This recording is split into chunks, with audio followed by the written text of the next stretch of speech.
Poštovani gledatelji, dobar vam dan. Nalazimo se na najkontroverznijem bjelovarskom raskrižju Zagrebačke ulice sa ulicom Matije Gubca i ulicom Don Frane Bulića. Već se godinama lome koplja oko toga ko ima prednost na ovom raskrižju u slučaju kad je na semaforu iza mene upaljeno crveno svjetlo. To je pitanje posebno aktualno ovih dana uoči blagdana Svih svetih, s obzirom da se u blizini nalazi najveće gradsko groblje Borik, pa je i promet ovih dana intenzivniji. A tko u kojoj situaciji ima prednost, pitat ćemo instruktoricu vožnje u Bjelovarskoj autoškoli Formula, Maju Matić. Maju, dobar dan, dobrodošli. Dobar dan, hvala lijepo. Evo, proći ćemo dvije onako najškakljivije situacije. Na semaforu je upaljeno crveno svjetlo, a mi dolazimo svojim automobilom iz pravca Borika. Što smijemo, što ne smijemo u toj situaciji?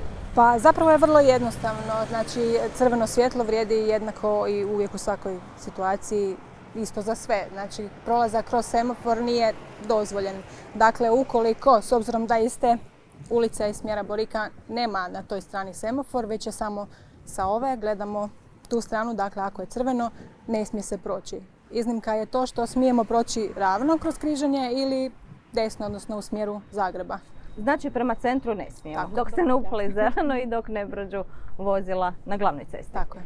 A u situaciji kada dolazimo iz ulice Don Frane Bulića, isto je upaljeno crveno? Dakle, evo, iz ovog smjera kako jesmo mi, znači ne smije se također proći kroz semafor ukoliko je crveno na semaforu.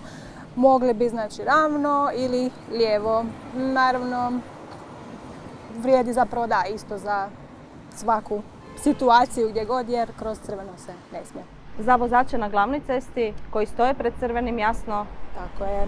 ništa nije dozvoljeno dok se ne upali zeleno. Tako je, smiju eventualno, ako je znači isto crveno svjetlo, smiju proći lijevo ili desno kroz križanje, jer u tom slučaju, u toj situaciji ne prolaze kroz sam semafor, odnosno ispod semafora. Ne?